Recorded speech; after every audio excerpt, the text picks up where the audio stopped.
Welcome to another exciting episode of Musa and Show. Here is what we have today. Sanibona kune-article ebhalwe IOL la mayelana noFloyd ukuthi kukhona abantu abathi basebenza eduze nopresident ngakho ke abamdingi bona uFloyd kwi-political party ekuthiwa umkhonto wesizwe party. Sizofunda ke leyo article siza ukuthi IOL ithini. Ngiyakwethulela nje angazi lutho anginabufakazi balento eshiwoyo. Angazi ukuthi iqiniso noma ingamanga na kodwa IOL ibhalile. Ngifuna kodwa ukucaphunela ivideo la ebaluleke ngendlela eyisimanga. Le video ngiyicaphuna ngoba noma ngathiwani ngoFloyd namhlanje kodwa le nkinga ezokhulunywa kule video ufike wayiresolve ngicela uzwe la. iMK yafana into entsha iyacwebezela iba ngumsindo so abantu basheshe baye kubona kodwa manje uyabona ukuthi ayicha sekunenkinga ngaphakathi ubaba uZuma akakwazi ukumela ukuba ilunga laseParliament ngenxa yokuthi une criminal record so yena ke uzophuma ke lapha ubani abaholi babo ubani abaholi beMK apha ama structures imelani kahle kahle even ngisho ne website yabo into simple iwebsite analutho join nje kuphela so EMK bayakhe for one reason. No, not one reason, three reasons. Number one, bafuna uKhiphu Ramaphosa. Indlela ya Zuma uxabana no Ramaphosa. Number two, bafuna ukuthi kusula wonke amacala kaZuma. So bazothi no cha sesinamandla ke nifuna nasidinga ukungena kuhulumeni ngoba nidinga coalition kusula amacala kaZuma qala before singenake. Esithathu ukusula amacala kulabo abakhona kulento ebizwa ngeZondo Commission. So kubaningi abantu balapho basuka lapho kwiZondo Commission sebeqala le inhlangano le MK and bafuna ukuthi kusula amacala abo. So bazosebenzisa lokho. But as it day cha sibasabi. Njengoba uzwa nje umkhonto wesizwe party before kufika uFloyd bongena constitution bongena ama structure bongena ngisho office. Ngiyakhumbula umbalula ethi baba contactile bonke abantu abafuna ukuhlangana nabo kodwa bebenenkinga ukuthi umkhonto wesizwe party bazocontacta kanjani ngoba kwakufuna kube khona ama negotiations before kuba khona le coalition abayibiza ngeGNU. So uFloyd ufuka khanda ama structure ilama structure akafika mbangela inkinga ngoba abantu bebeyitshela bazongena ekhundleni kwangenzeka ngokwentando yabo. Angisho lutho kodwa ngifisa ke sifunde i-article le ebhalwe IOL. Jwale le Floyd le ena le morapedise a ke khole o re tla fetsa ngwaga kwa. A ke tsebe o tla fetsa kwa ngwaga ke o batla le morapedise. Ka ba ke utlwa bua ampua ampe mo Floyd a re a nka setle ensimbalula ampatle.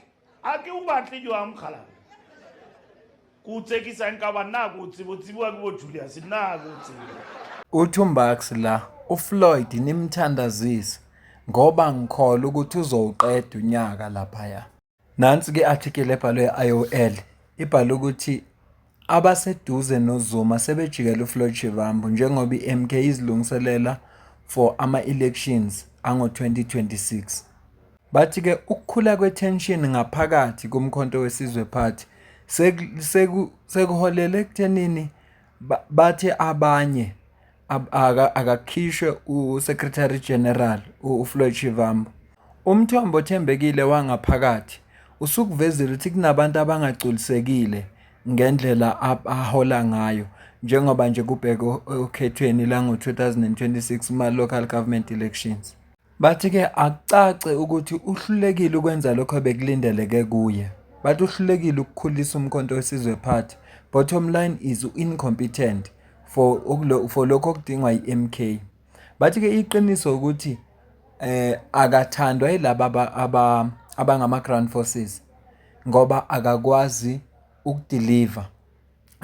Bathi ke asikwazi ukuya kuma elections ka2026 esekhona yena noma elalelo uPresident Zuma kodwa manje uPresident useyaqala ukuyibona lento abayishoyo bona ukuthi uFloyd Shivambu akayisizi iMK party lana kusho umthombo othembekile utshela iIOL.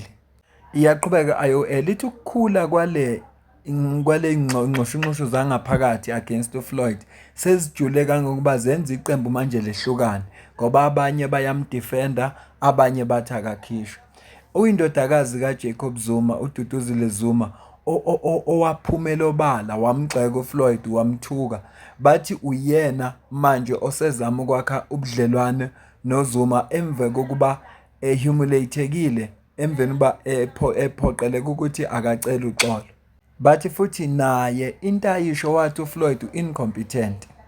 Uyaqhubeka-ke umthombo othembekile uthi uDuduzile ulwela wonke umuntu.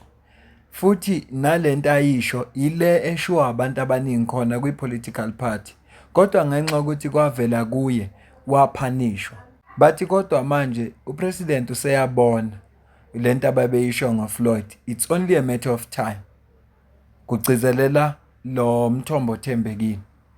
Bathi kuney'nsolo ezithi uFloyd Shivambu uhola around 120,000 rand ngenyanga as uSecretary General.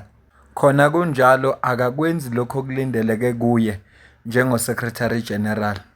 Akawamithi ama-party objectives since angene kule role. Ujoyine umkhonto wesizwe party ngo-August ngonyaka ophelile. Esuka kwi-Economic Freedom Fighters kwi-political party abeyingxenye yokusungulwa kwayo, iyi-co-founder khona, kanye noJulius Malema. Iyaqhubeka i-IOL ithi into eyenzeka laphaya phakathi kwabalandeli bomkhonto wesizwe party bahlukana kabili makuza indaba kaFloyd.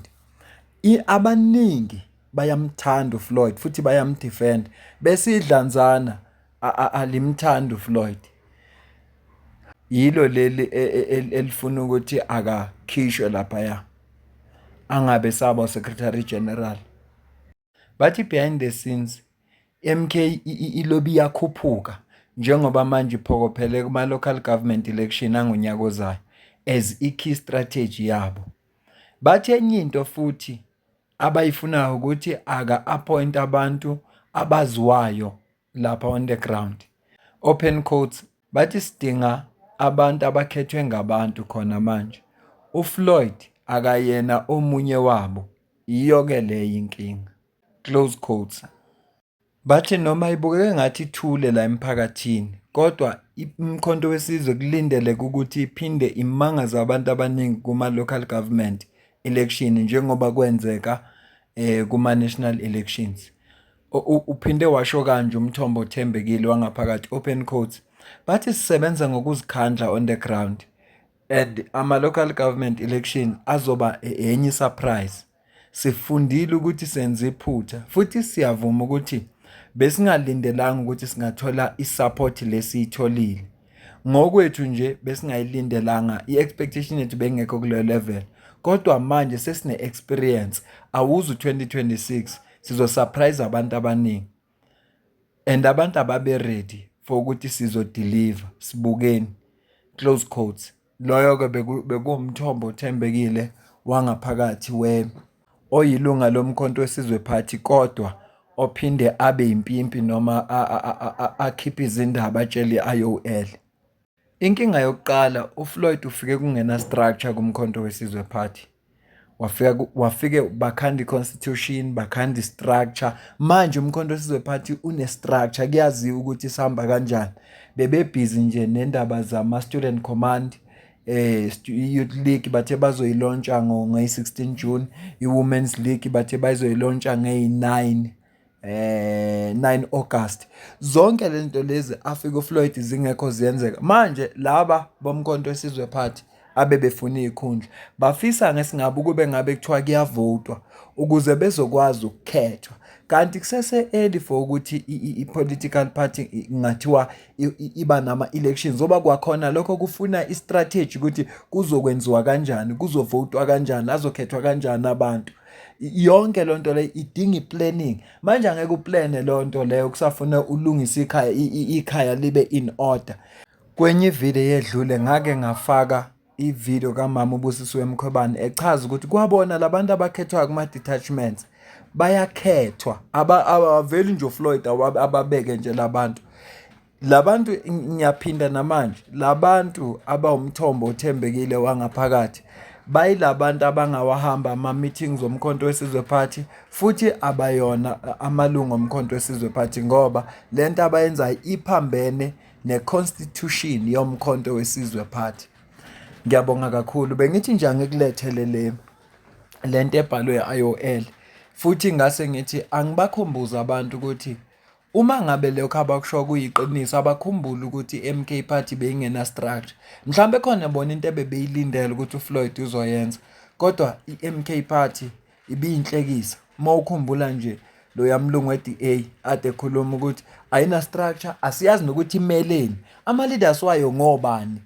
Kodwa namhlanje siyazi ukuthi kuno-convener waseMpumalanga, kuno-convener wase-KZN, kuno-convener waphi eLimpopo kumkanjani. Zonke lezo ndawo nama-detachments, kune-student command. Zonke lento lezo sesiyazi ukuthi kune-national high command. Zonke lento lezo ebezingekho zikhona namhlanje. Zikhona namhlanje. Waze wathi uZuma i-scientist, ipolitiki le uyayazi uyi-scientist.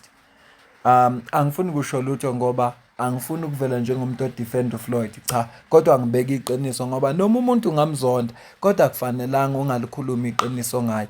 Mina nawe asidibane kwivideo elandelayo. Ngiyabonga.